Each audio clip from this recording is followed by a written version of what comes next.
మిషన్లను వినియోగించడం రోజువారీ జీవితంలో అనివార్యం.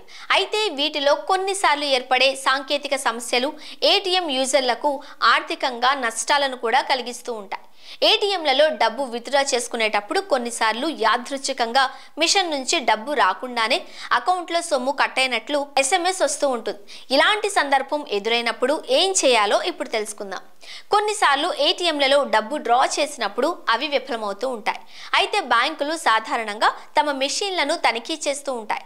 అలా సాంకేతిక సమస్యల కారణంగా వచ్చిన ఫిర్యాదులను బ్యాంకులు త్వరగా పరిష్కరిస్తూ ఉంటాయి. ఇందులో భాగంగా మీ ఖాతాలో నుంచి కట్ అయిన సొమ్ము ఆటోమేటిక్గా తిరిగి జమ అవుతుంది. బ్యాంకులు అదే విషయాన్ని సదరు కస్టమర్లకు మెసేజ్ ద్వారా తెలియజేస్తాయి. వినియోగదారులు తమ కార్డులను వినియోగించే సమయంలో చాలా జాగ్రత్తగా ఉండాలి. ఏటీఎం కార్డు మిషన్లో ఎంటర్ చేసేటప్పుడు వాటిని 1-2 సార్లు సరిచూసుకోవాలి.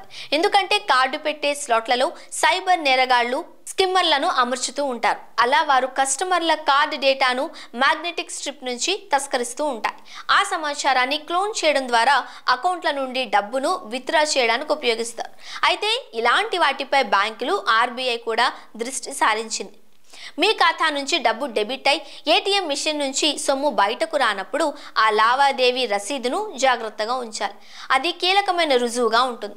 అలా జరిగిన వెంటనే బ్యాంకుకు సంబంధించిన 24 గంటల కస్టమర్ కేర్ సర్వీస్ నంబర్కు కాల్ చేసి తొలుత ఫిర్యాదు చేయాలి. అలా ఫిర్యాదు చేసిన తర్వాత 7 రోజుల్లోగా బ్యాంకులు దానిని పరిష్కరించి డబ్బును వెనక్కి తిరిగి ఇవ్వాల్సి ఉంటుంది. బ్యాంక్ ఆలస్యం చేసే ప్రతి రోజుకు 100 రూపాయలు ఫిర్యాదుదారునికి చెల్లించాల్సి ఉంటుంది.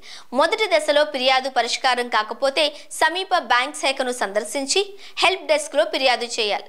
మీ ఫిర్యాదు ఈ విధంగా పరిష్కరించబడకపోతే ఫిర్యాదుదారుడు తనకు అకౌంట్ ఉన్న బ్రాంచ్ కు వెళ్లి మేనేజర్ ని సంప్రదించాలి. బ్యాంక్ వెబ్సైట్ ను కూడా సందర్శించి ఫిర్యాదును నమోదు చేసుకోవచ్చు.